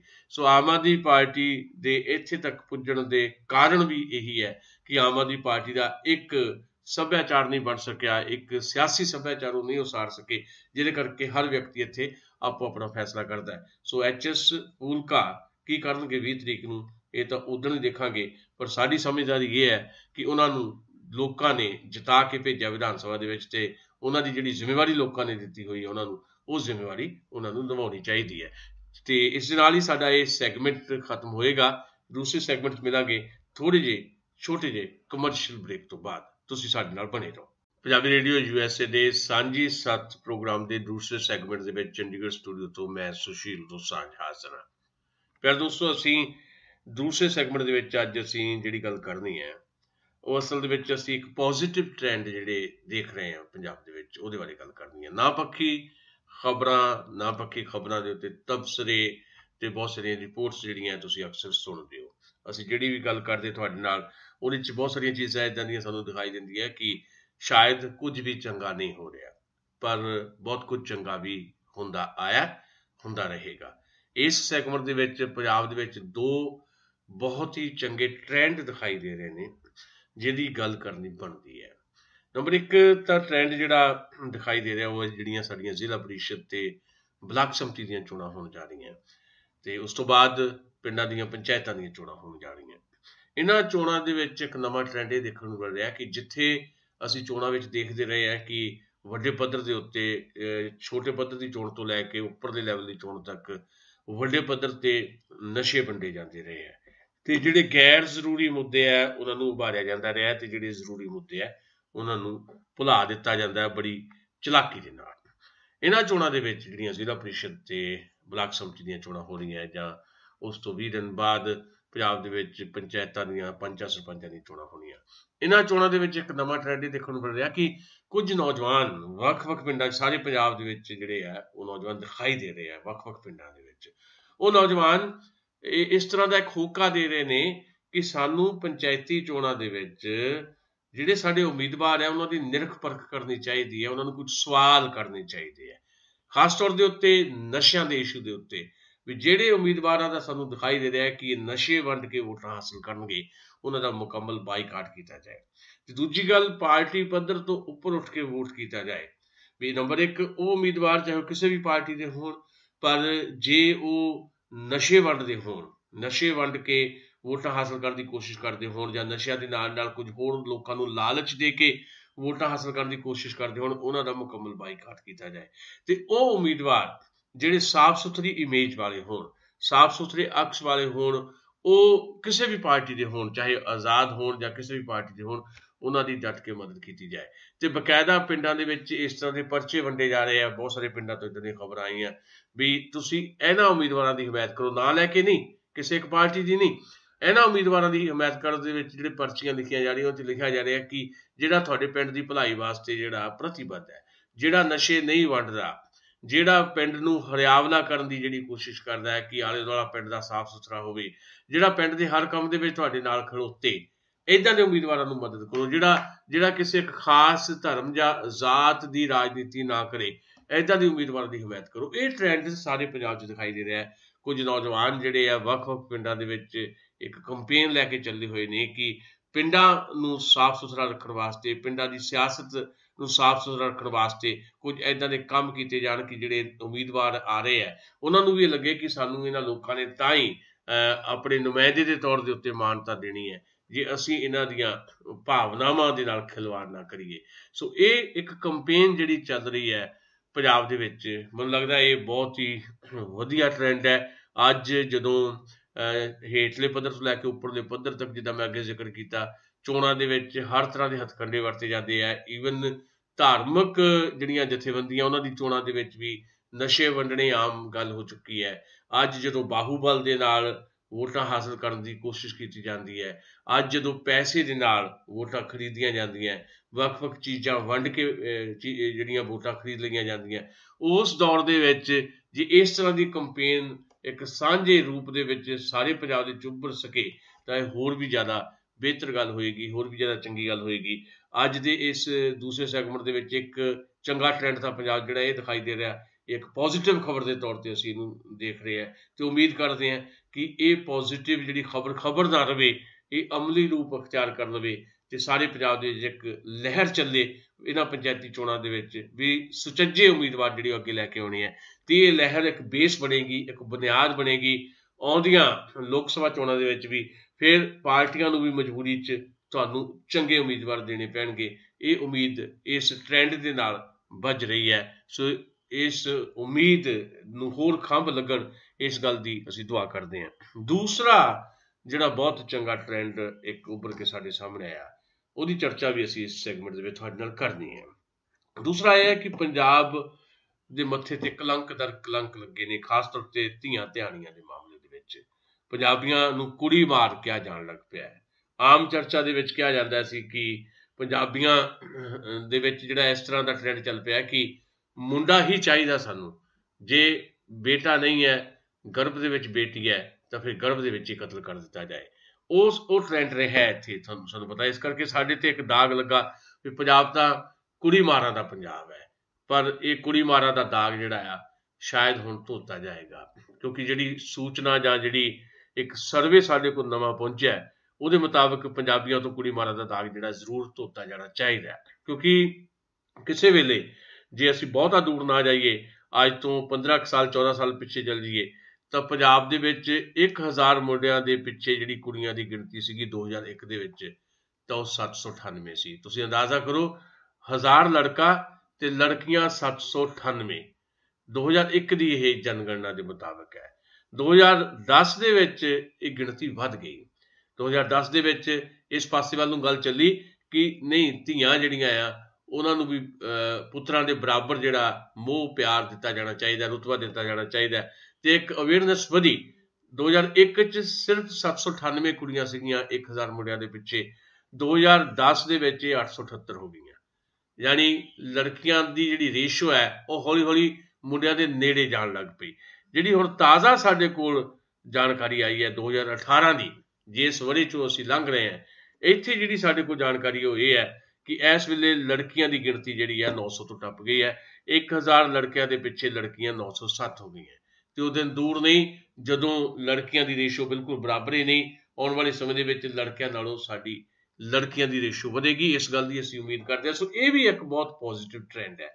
ਜਦੋਂ ਅਸੀਂ ਗੁਰੂਆਂ ਪੀਰਾਂ ਦੀ ਧਰਤੀ ਦਾ ਜ਼ਿਕਰ ਕਰਦੇ ਹਾਂ, ਜਦੋਂ ਅਸੀਂ ਇਹ ਕਹਿੰਦੇ ਹਾਂ ਕਿ ਸੋ ਕਿਉ ਮੰਦਾ ਆਖੀਏ ਜਿਤ ਜੰਮੇ ਰਾਜਾਨ, ਉਸ ਧਰਤੀ 'ਤੇ ਜੇ ਲੜਕੀਆਂ ਦੀ ਗਿਣਤੀ ਲਗਾਤਾਰ ਘਟਣੀ ਸ਼ੁਰੂ ਹੋ ਗਈ ਸੀ, 778 ਲੜਕੀਆਂ ਰਹਿ ਗਈਆਂ ਸੀ 1000 ਲੜਕਿਆਂ ਦੇ ਪਿੱਛੇ, ਅਤੇ ਅੱਜ ਉਹ ਗਿਣਤੀ ਜੇ ਵੱਧ ਰਹੀ ਹੈ ਅਤੇ ਬਰਾਬਰ ਆ ਰਹੀਆਂ ਨੇ ਸਾਡੀਆਂ ਧੀਆਂ, ਤਾਂ ਇਹ ਸੱਚਮੁੱਚ ਹੀ ਚੰਗੀ ਖਬਰ ਹੈ। ਸੋ ਅੱਜ ਦਾ ਇਹ ਸੈਗਮੈਂਟ ਅਸੀਂ 2 ਚੰਗੇ ਟ੍ਰੈਂਡ ਜਿਹੜੇ ਪੰਜਾਬ ਦੇ ਵਿੱਚ ਹੈ ਉਹਨੂੰ ਸਮਰਪਿਤ ਕੀਤਾ ਸੀ।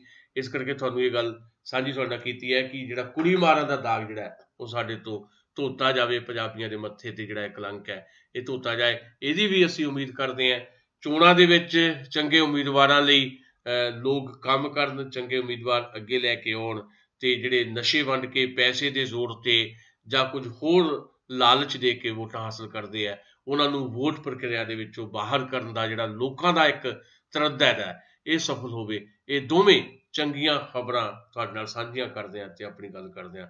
ਮੈਂ ਤੁਹਾਡੇ ਤੋਂ ਇਸ ਸੈਗਮੈਂਟ ਦੇ ਵਿੱਚ ਵੀ ਆਗਿਆ ਲਵਾਂਗਾ। ਅਗਲੇ ਹਫਤੇ ਇਸੇ ਦਿਨ ਤੇ ਇਸੇ ਵਕਤ ਤੇ ਸਾਂਝੀ ਸੱਥ ਵਾਸਤੇ ਫਿਰ ਅਸੀਂ ਤੁਹਾਡੇ ਰੂਬਰੂ ਹੋਵਾਂਗੇ। ਹੁਣ ਦਿਓ ਸੁਸ਼ੀਲ ਸਾਈ ਨੂੰ ਆਗਿਆ। ਬਹੁਤ ਬਹੁਤ ਮਿਹਰਬਾਨੀ, ਬਹੁਤ ਬਹੁਤ ਸ਼ੁਭ ਸ਼ਾਮ।